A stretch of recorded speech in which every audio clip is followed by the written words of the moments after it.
All right, let's jump right in. We are going to tackle a huge problem that costs traders money literally every single day.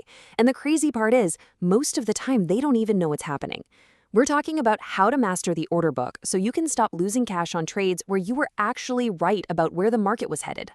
And man, this is the part that hurts. You've done your homework, you've nailed the direction, you're supposed to be in the green, but you look at your P&L and it's red. Why? It's because the price you thought you were going to get and the price you actually got were two totally different things. And nope, this isn't about fees, this is all about bad execution.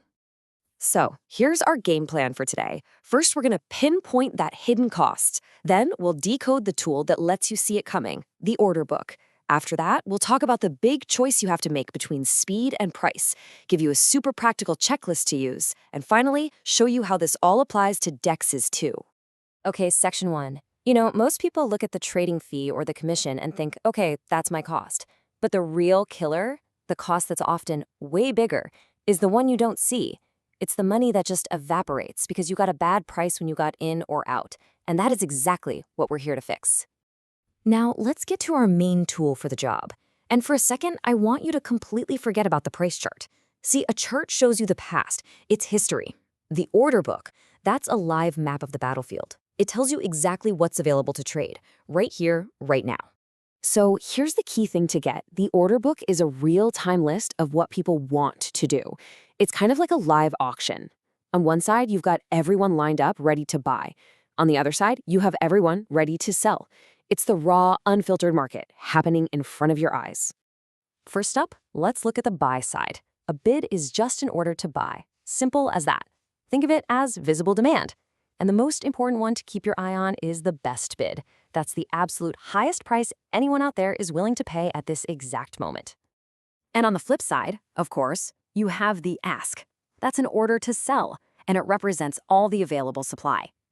The best ask is the rock-bottom lowest price any seller is willing to accept. So you've got these two prices, the best bid and the best ask, in a constant tug-of-war. Now, the really interesting part isn't just those two numbers. It's the space between them. That gap is called the spread. And I want you to think of it as the immediate, non-negotiable cost of doing business. If you want to buy right now, you have to pay the ask. If you want to sell right now, you have to take the bid. You are always crossing the spread to trade. And this slide breaks it down perfectly. When that gap, the spread, is super tight, it means the market is buzzing with activity. It's liquid, it's efficient, and it's cheap to get in and out. But when that spread is wide, whoa, that is a massive red flag. It means liquidity is drying up, there's a lot of uncertainty, and it is expensive to place a trade right now. Okay, so the spread is the cost to get across the gap, but depth answers the next, even more critical question. How much stuff is actually available at those best prices? This is what really determines the average price you get for your whole order, not just for the first share or coin. So let's play this out, right? Let's say you want to buy and the size of your order is way bigger than what's being offered at that best ask price. What happens next? This is exactly where so much money just gets lost. The first thing that happens is your order instantly consumes all the supply that's sitting there at that best price. Poof, it's gone. But wait, your order isn't full yet, right? You still need to buy more.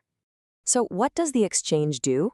It has no choice. To fill the rest of your order, it has to move up to the next level of asks, which by definition is a worse, more expensive price for you.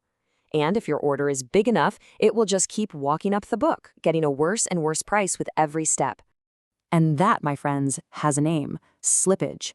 It's the difference between the price you clicked and the worse average price you actually got.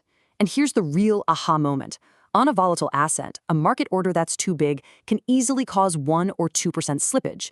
On a $10,000 trade, that's $100 or $200 that just vanished. Gone. Poof. Donated to a bad entry. So all of this leads to a fundamental choice, a trade-off you have to make with every single trade you place. And it all boils down to this. Do you want to get your order filled immediately, or do you want to get it filled at the exact price you want? It's speed versus control. A market order buys you speed. It basically screams, fill me now, I don't care what the price is. And that's where you risk that expensive slippage. A limit order, on the other hand, buys you control. It says, hey, I only want to be filled at this price or better. The risk there? well, the market might move away from you and you might not get filled at all.